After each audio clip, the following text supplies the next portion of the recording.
Hello everyone, कैसे हो सब दोस्तों। आज हम डिस्कस करने वाले हैं आपका जो 16 तारीख का थर्ड शिफ्ट हुई थी वो वाली।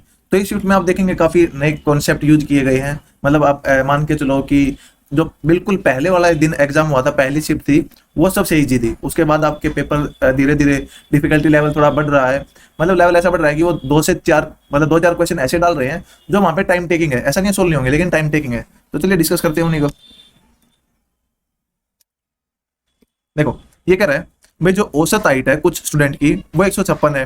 5 स्टूडेंट जिनकी औसत हाइट 160 सेंटीमीटर है ग्रुप को ज्वाइन कर लेते हैं। तो जो एवरेज हाइट है सभी ग्रुप की वो 0.8 से बढ़ जाती है। तो कह रहा है भाई शुरुआत में कितने बच्चे थे। देखो, इसके दो मेथड है। पहले वाला ये कह रहा है भाई कुछ स्टूडेंट थे, उनकी एवरेज क्या है 156 थी। अब 5 स्टूडेंट आ गए जिनकी एवरेज 160 है। यदि मैं आपसे पूछूं कि जब ये 60 आएंगे, मतलब ये बंदे ग्रुप में आएंगे, यदि 156 के आते तो एवरेज पे कोई फर्क नहीं पड़ता। क्योंकि अब क्या हुआ है, 156 से ज्यादा हाइट के आए हैं। यानी ये देखो, एक एक बंदा 160 एवरेज है, मैं मान के चलो प्रत्येक 160 का है। तो यानी यहाँ पे जो नेट डेविएशन है ये +4 का क्रिएट किया है एक ने। तो 5 बंदे कितना करेंगे, 20 का। यानी ये आपका कुल जो एवरेज था उससे 20 ज्यादा लेके आए हैं।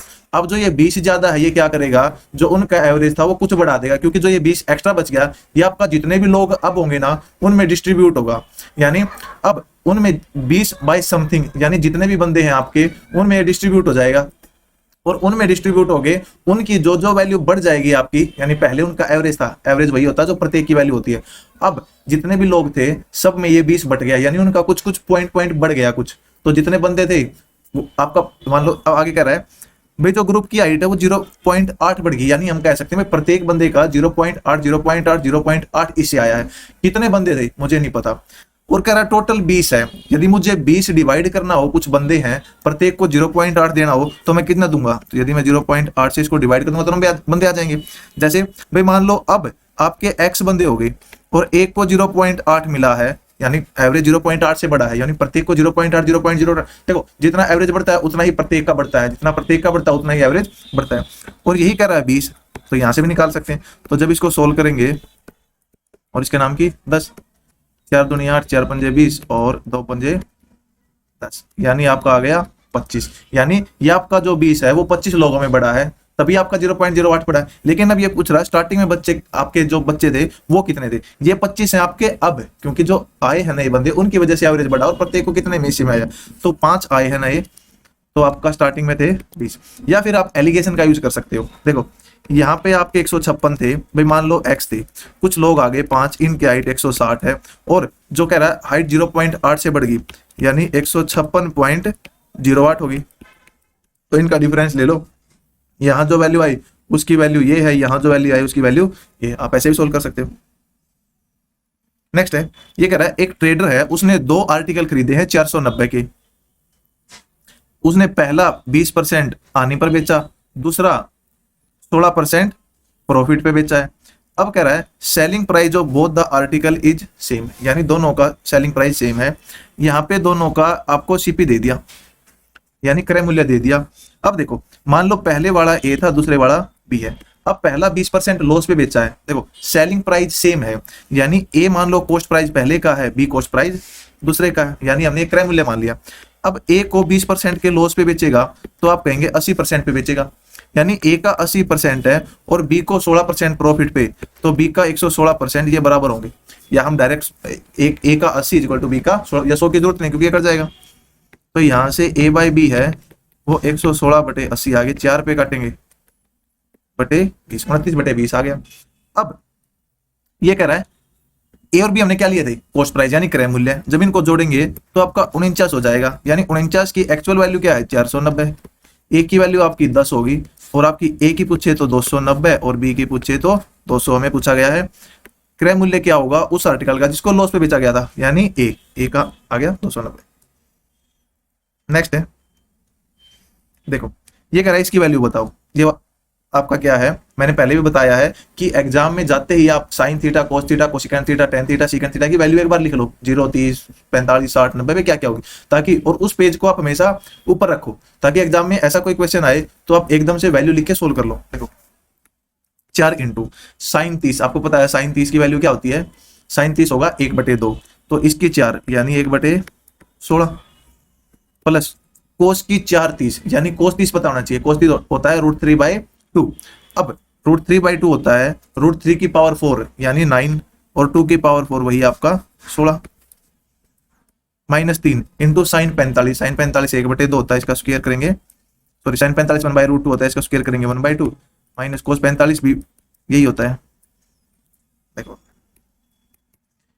नीचे बेस सेम है तो ये 10/16 आ गया माइनस, देखो इससे ये कट जाएगा। अब आधे में से एक गया, आप कहेंगे -1/2 बच जाएगा, और माइनस माइनस अब यहां से यह कर दो,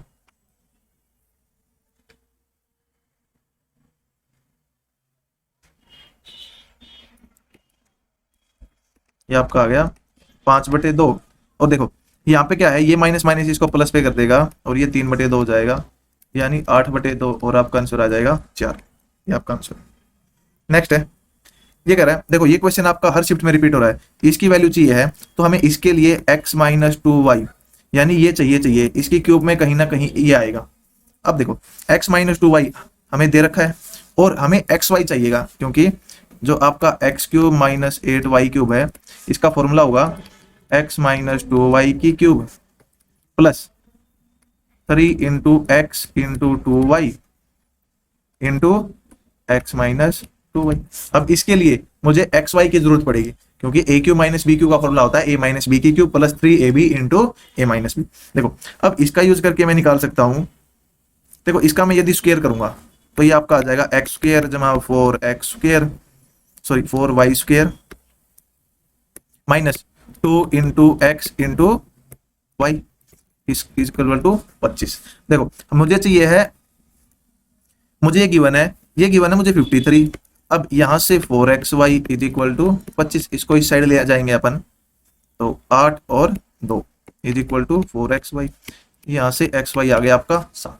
अब इसमें रख दो, देखो इसका मान हमें चाहिए है x - 2y आपका दे रखा 5, 5 की क्यूब 125 प्लस 3 × 2 यानी 6 हो गया ये, और xy आपका 7 आया है इंटू x - 2y आपका 5 है, यानी प्रोडक्ट में है, यानी 125 प्लस 6 × 30 और 7 × 210, जब इनको जोड़ेंगे ये आएगा 335, ये आपका आंसर है।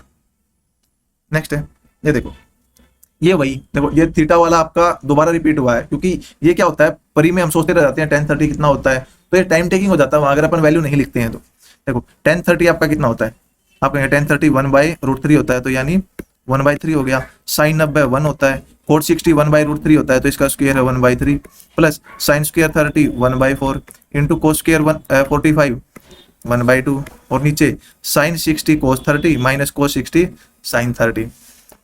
देखो साइन 60 आपका क्या होता है, आप कहेंगे साइन 60 होता है आपका √3/2 इंटू कोस 30, कोस 30 क्या होगा, कोस 30 होगा आपका एक टाइप से यही होगा, यानी ये वाली और ये वैल्यू आपकी, देखो ये साइन 60 का स्क्वायर हो जाएगा और ये साइन 30 का स्क्वायर हो जाएगा, यानी कोस 60 1/2 होगा और साइन 30 भी 1/2 होगा।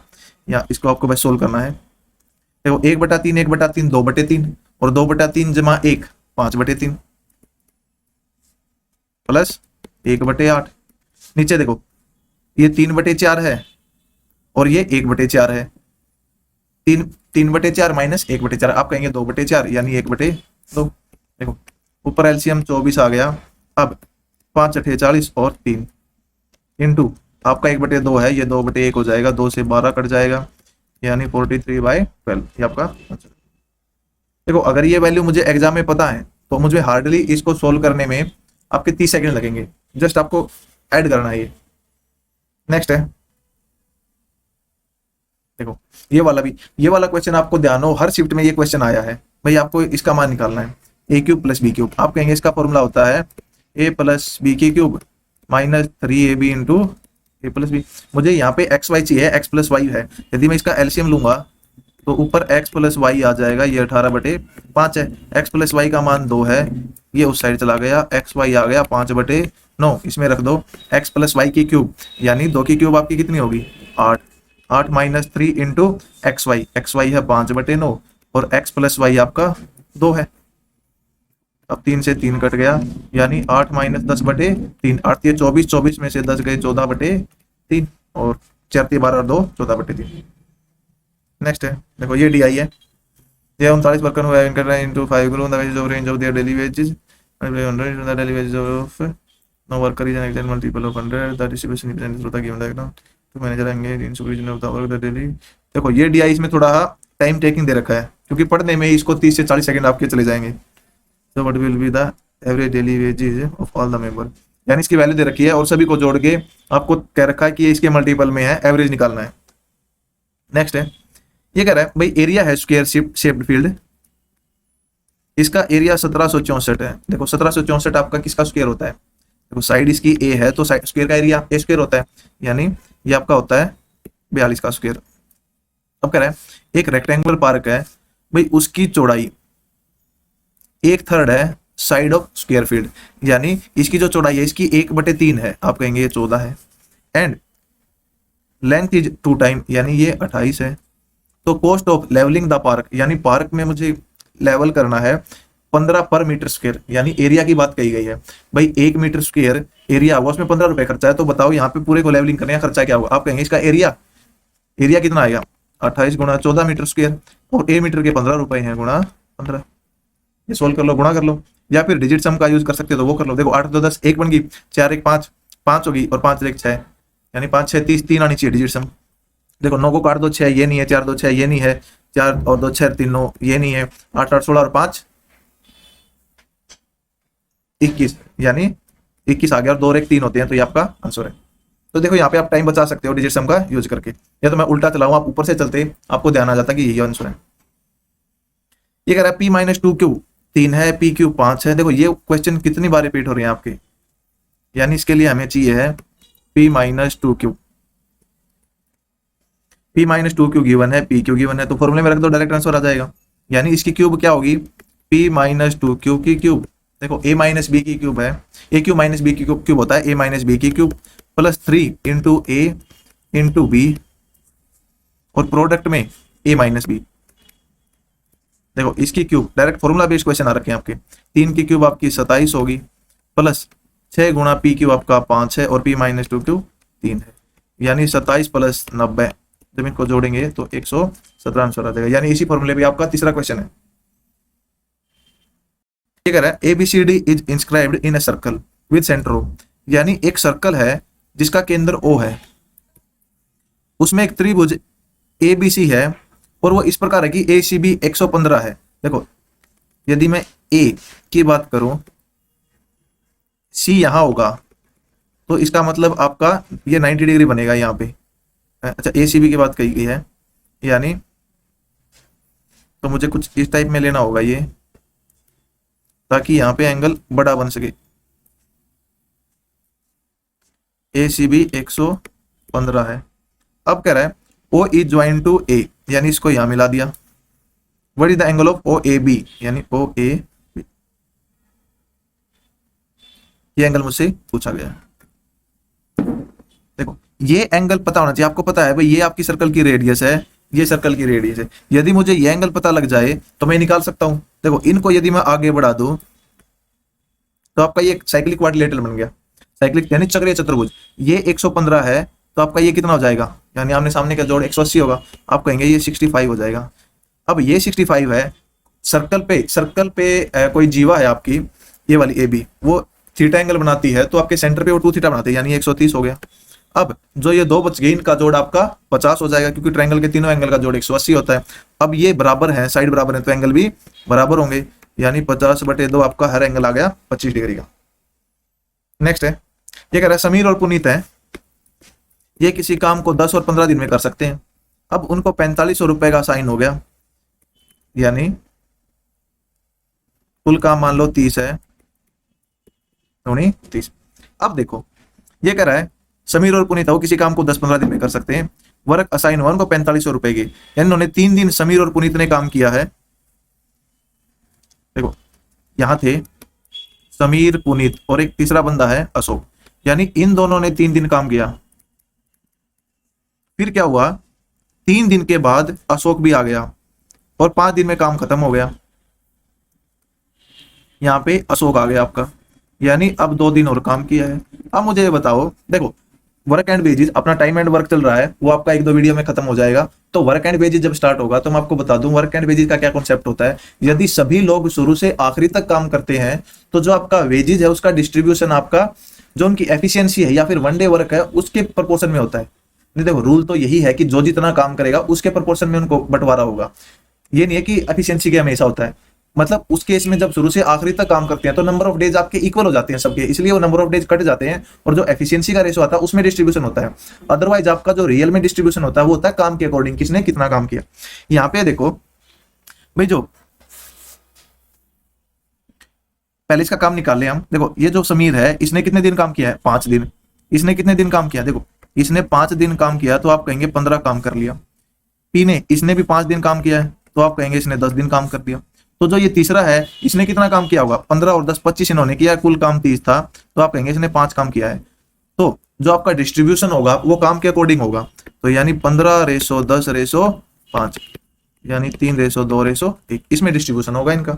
अब कह रहा है 4500 है टोटल, तो 4500 आपका 6 के बराबर है। और किसका पूछा है, अशोक, यानी एक की वैल्यू क्या होगी, तो इसको काटेंगे 750। ये हम करेंगे वर्क एंड वेजेस में। ये कह रहा है sin 2a + b/2 is equal to cos 2a - b/2 is equal to √3/2। आपको पता होगा भाई sin थीटा में √3/2 और cos थीटा में √3 कब होता है, जब मैं sin की बात करूंगा तो आपका sin 60 होता है, और जब cos की बात करूंगा तो आपका cos 30 होता है। यहाँ पे देखो, यानी sin 2a - b/2 is equal to sin 60 बराबर है। तो हम कह सकते हैं 2a - b/2 is equal to 60 है, तो 2a - b is equal to 120 है। और यदि मैं बात करूं इसका सेकंड का /2, आपका ये दे रखा है 30 और 2a - b is equal to 60। अब दो इक्वेशन है, इनको सोल्व कर लो। तो यहाँ पे आपका प्लस था, तो ये -b इज इक्वल टू 60। देखो यदि मैं दोनों को जोड़ दूंगा तो b कट जाएगा, 4a आपका 180 आ जाएगा और a आ जाएगा 45। जब मैं इन दोनों में से घटा दूंगा आपका तो 2a कट जाएगा, और जो आपका 2b है वो आ जाएगा 60, यानी b हो जाएगा 30। अब हमें निकालनी है वैल्यू, इसकी वैल्यू, यानी साइन ऑफ 3a - b। देखो a 45 में से गया 15, यानी साइन 45 आपको पता है ये होता है √2। तो नेक्स्ट क्वेश्चन है, नेक्स्ट है, देखो इसका मान निकालना है 25 भाग में 15/4।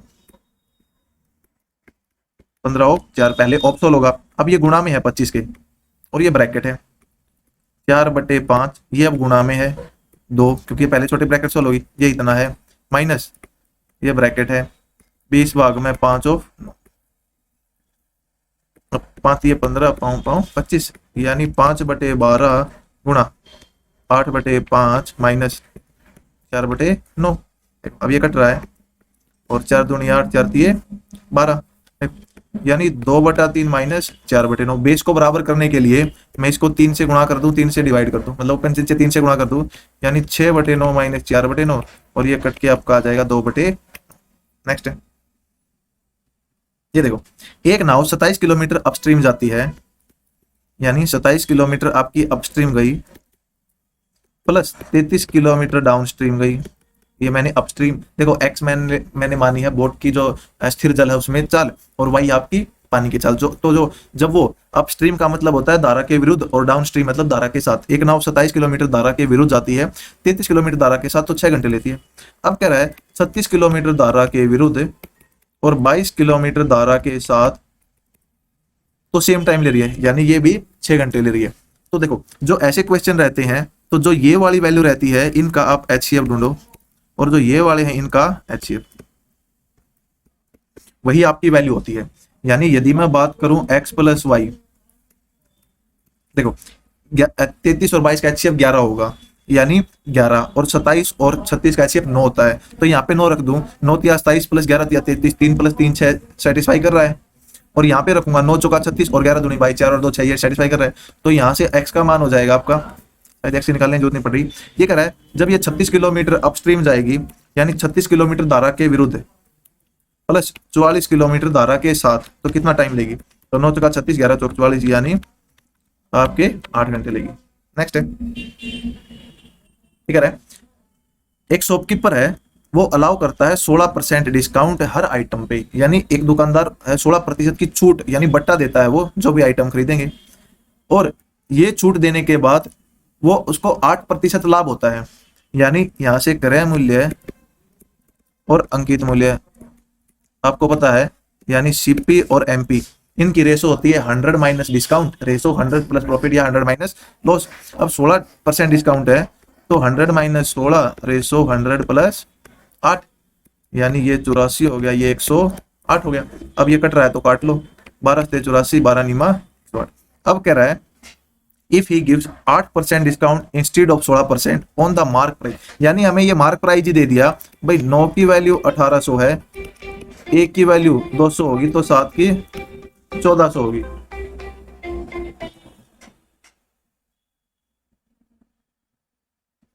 यानी 1 की वैल्यू आपकी 1400 होगी और एमपी आपका 1800 हो गया।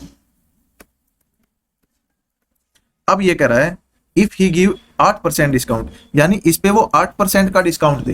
देखो 1800 है, 1800 का 8% डिस्काउंट क्या होगा, देखो इसका 92% निकालेंगे, गुणा करेंगे वो लेंथी हो जाएगा। 1800 का डायरेक्ट 18 8 144, यानी 144 घटा दो, ये 6 आ गया, 5 आ गया, 6 आ गया और 1 आ गया, यानी ये आ गया 1656। अब ये कह रहा है कितने का लाभ होगा, यानी 256 का लाभ होगा 1400।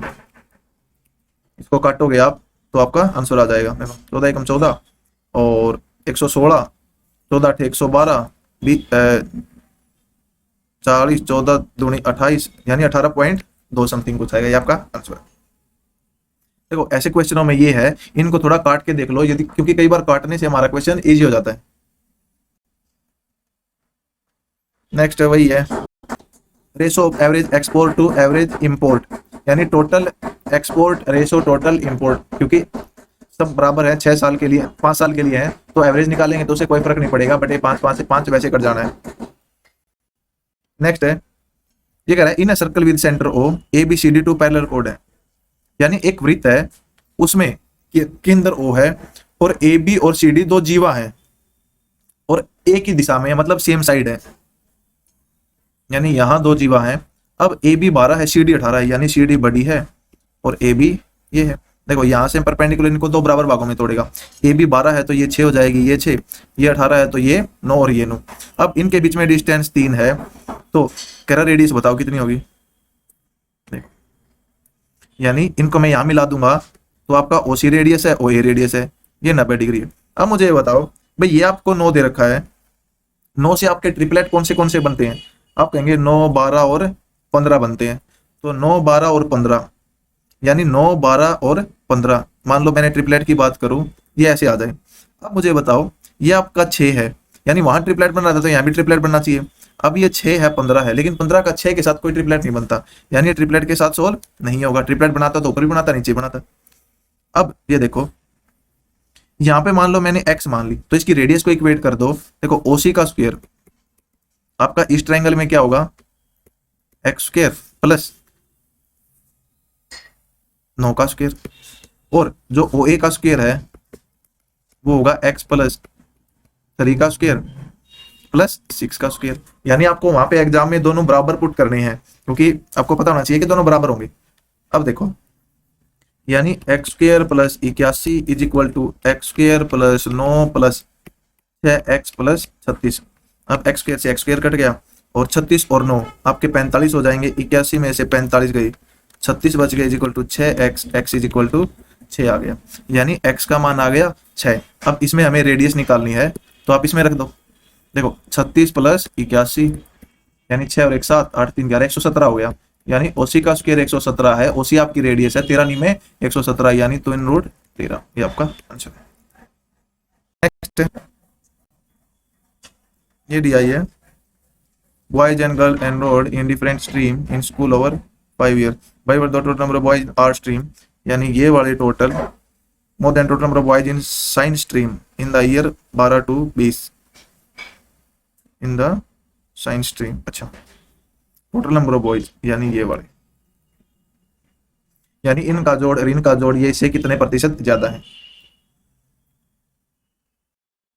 ये कह रहा है भाई जो फोर्थ प्रोपोर्शन है 12 18 6 का वो बराबर है आपके थर्ड प्रोपोर्शन टू के एंड 6। तो के का मान बताना है। आपको पता होना चाहिए कि फोर्थ प्रोपोर्शन आपका क्या होता है।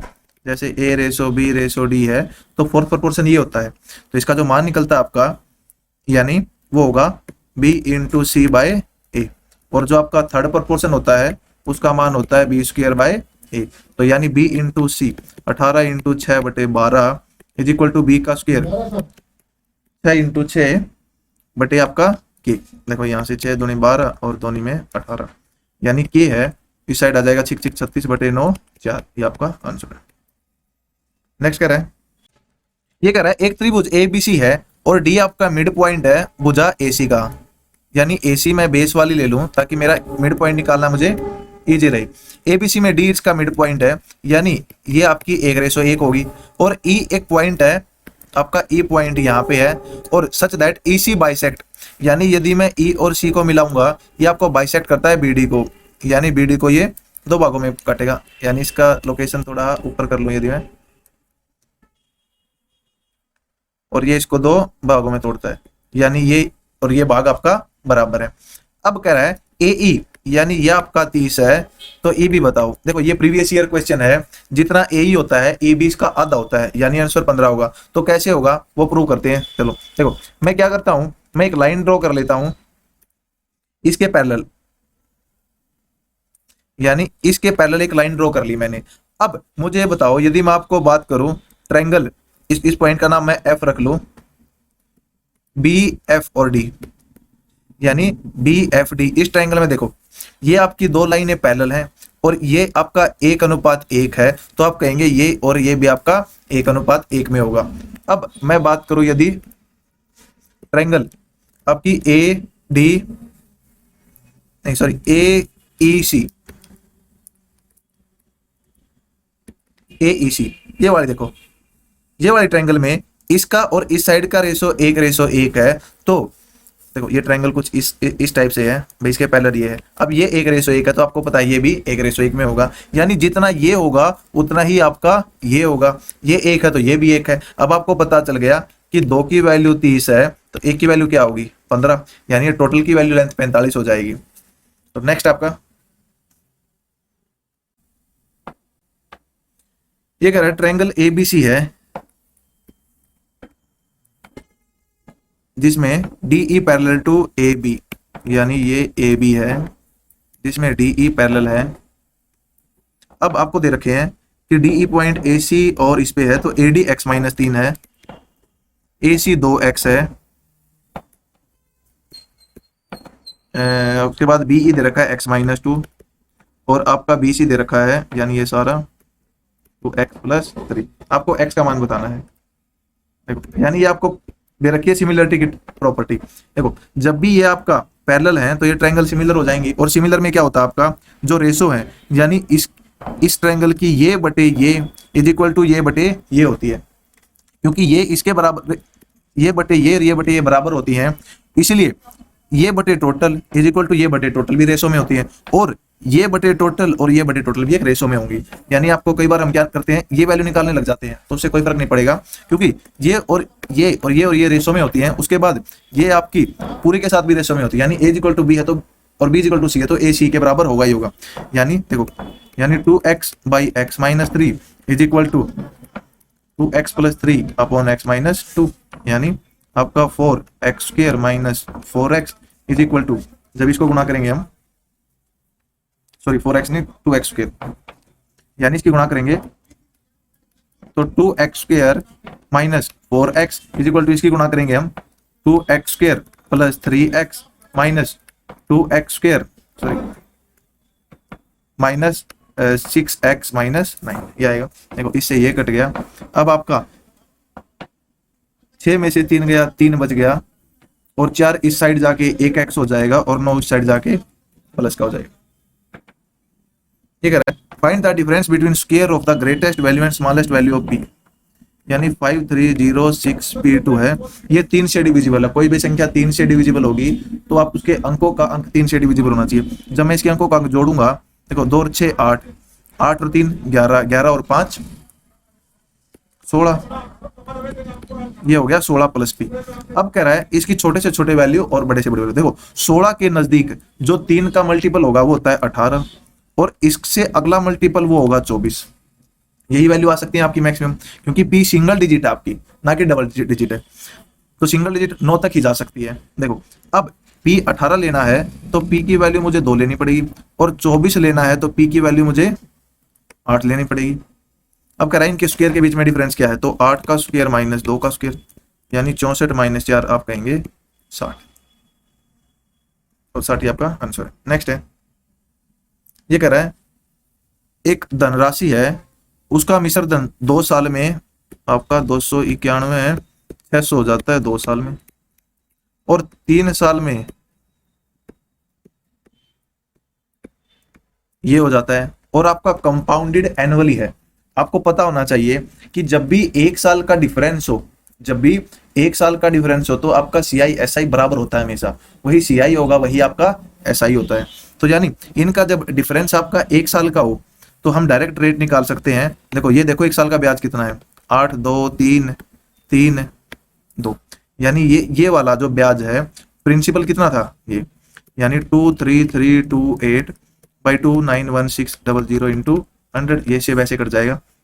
अब देखो ये किस पे जाएगा, अब 6 का पहाड़ा लगभग आइडिया लगाओ भाई, 6 8 48, यदि मैं 8 पे लेके चलूँ, 4 8 का 8 4 12, और आपका कितना बच गया 1, ये 2916 है ना, हाँ 2916। देखो 4 पे गए, सॉरी 8 से गुणा की तो, और 8 6 48, 8 के 8 और 4 12, 1 8 72 और 1 73, और 8 दूनी 16 और 7 30, यानी 8 पे कंप्लीट गया। तो आपका जो रेट है वो 8% आ गया। अब कह रहा है 40,000 रुपये 8 साल 8%, और 2 साल का ब्याज कितना होगा, तो 8 के 32 32 दूनी 64, ये आपका आंसर है।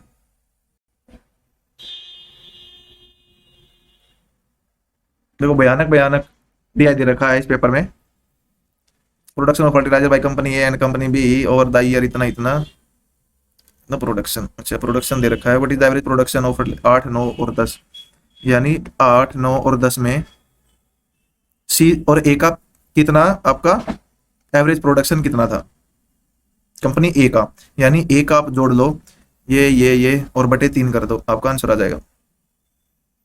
ये कह रहा है एक संख्या है, पहले 15% बढ़ाई गई, फिर 15% घटाई गई, और जो नेट रिजल्ट है वो 782 आया है। यानी कोई संख्या वो पहले 15% बढ़ी है, फिर 15% कम हुई है, तो 782 आया।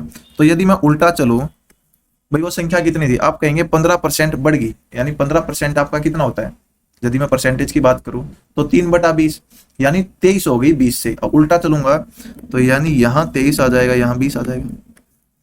अब क्या हुआ है, फिर 15% घट गई, यानी 15% घटने का मतलब क्या है, 15% वही 3/20 होगा, 20 से अब 3 घट के 17 होगी, यानी ये अब घट के 17 की वैल्यू आ गई, 20 की ये होगी, ये संख्या आ गई। अब क्या कह रहा है, अब सेम संख्या है, पहले घटाओ 25%, यानी 25% आपका क्या होगा 1/4, यानी पहले इसको 3/4 करो, फिर इंक्रीज करो 25%, 25% 1/4 होता है तो 5/4 करो, फिर अगेन घटाओ 20%, यानी 20% 1/5 होता है तो 4/5 करो। देखो, या फिर आपको यहाँ से आइडिया लगा देना कि कोई संख्या पहले 25% बढ़ाएं फिर 20% घटाएं तो कोई फर्क नहीं पड़ता उसमें, ये हम आगे प्रॉफिट लॉस में करेंगे। देखो इससे वैसे कट जाना है। अब 4 पे काट लो, 4 पंजा 20, यानी ये पूरा कट चुका है। देखो 17 पे काटूंगा, 17 चौके 68, 17 छिके 102, 23 दूनी 40, यानी आपका बच गया अब ऊपर, हाँ 5 ये 15, 15 दूनी 30, 30 दूनी 60, यानी ये आपका आंसर है। तो दोस्तों आज इतना ही रखते हैं, बाकी हम करेंगे नेक्स्ट वीडियो में, तब तक के लिए धन्यवाद।